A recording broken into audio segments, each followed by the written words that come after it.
श्री राजपूत राष्ट्रीय करनी सेना के राष्ट्रीय अध्यक्ष सुखदेव सिंह गोगामेड़ी की हत्या कर दी गई है गोली मारकर। ये घर था जहां पर वो रहा करते थे और बताया जा रहा है कि स्कूटी सवार हमलावर आए और सिर में और पेट में गोली मारी है। उसके बाद इन्हें अस्पताल ले जाया गया मेट्रोमास में, जहां पर आप देख सकते हैं किस तरह की स्थिति है। अंदर पुलिस खड़ी है, फॉरेंसिक विभाग की टीम आई है जो पूरे मामले की जांच कर रही है। ये श्री राष्ट्रीय राजपूत करनी सेना का दफ्तर भी था और यहाँ पर सुखदेव सिंह गोगामेड़ी रहा भी करते थे। ये हनुमानगढ़ के भादरा के रहने वाले थे। बहुजन समाज पार्टी से एक बार चुनाव भी लड़ा था। उसके बाद करनी सेना के संयोजक लोकेंद्र सिंह कालवी इनको लेकर आए थे और यहाँ पर करनी सेना का अध्यक्ष बनाया था, मगर लोकेंद्र सिंह कालवी के साथ विवादों के बाद इनकी आपराधिक छवि को देखते हुए इनके हटा दिया था लोकेंद्र सिंह कालवी ने। तब इन्होंने अपना एक अलग करनी सेना बनाया था, मगर कई तरह के विवाद चलते रहते थे। मसलन ये मकान है, इस मकान को लेकर मकान मालिक से विवाद चलता रहता था। रहने के लिए दिया था, मगर सुखदेव सिंह गोगामेड़ी इस मकान को खाली नहीं कर रहे थे। वो भी एक विवाद लंबे समय से यहाँ पर चल रहा था। इसके अलावा भी उनकी 3 पत्नियां कही जा रही थी। कई बार यहाँ पर पत्नियों के साथ भी झगड़ा चलता था उनका, और 2 पत्नियां तो कई बार सोशल मीडिया पर लाइव आकर भी झगड़ा की थी। तो इस तरह से लंबे समय से यहाँ पर विवाद का एक घर रहा था। हालांकि उनके जो फॉलोअर थे वो कमजोर हो गए थे, मगर वो फिर भी सक्रिय रहते थे।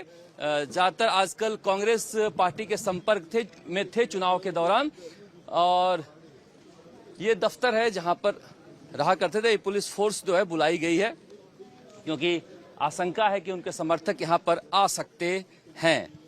वसुंधरा राजे के चुनाव के समय झालावाड़ में जाकर उनका समर्थन किया था और इस तरह से उन्होंने पद्मावती फिल्म का विरोध करने के बाद वो आए थे सुर्खियों में। और ये सीसीटीवी लगा हुआ है, जो सीसीटीवी फुटेज में सारा कैद हुआ है यहाँ पर किस तरह से आए थे और उन्होंने गोली चलाई है। ये जोधपुरी साफा पहन के रहा करते थे हमेशा। उनके नाम की ये साफा भी यहाँ पर रखा हुआ है। 2 साफा है।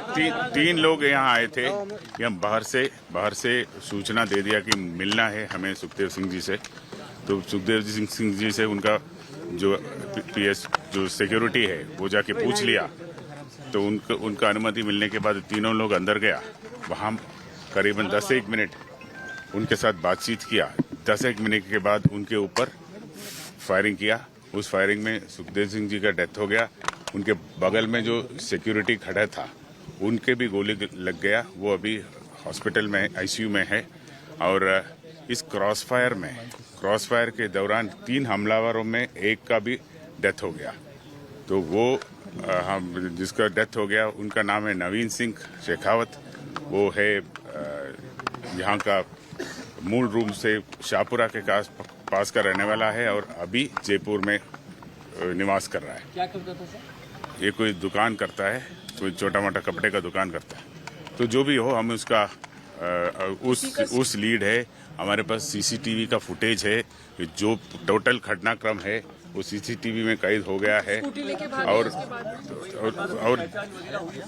अभी उसी का चल रहा है। हम जो जितना भी साक्ष्य और सूचनाएं हमारे पास है उसे उम्मीद है कि बहुत जल्दी हम बाकी दोनों को भी चिन्हित करेंगे और इसके पीछे जो भी इसका प्लानिंग किया है उधर तक हम जल्दी पहुंच जाएंगे। सर, भारतीय पर भी हमला हुआ है, उसकी डिटेल्स क्या है? गाड़ी और एक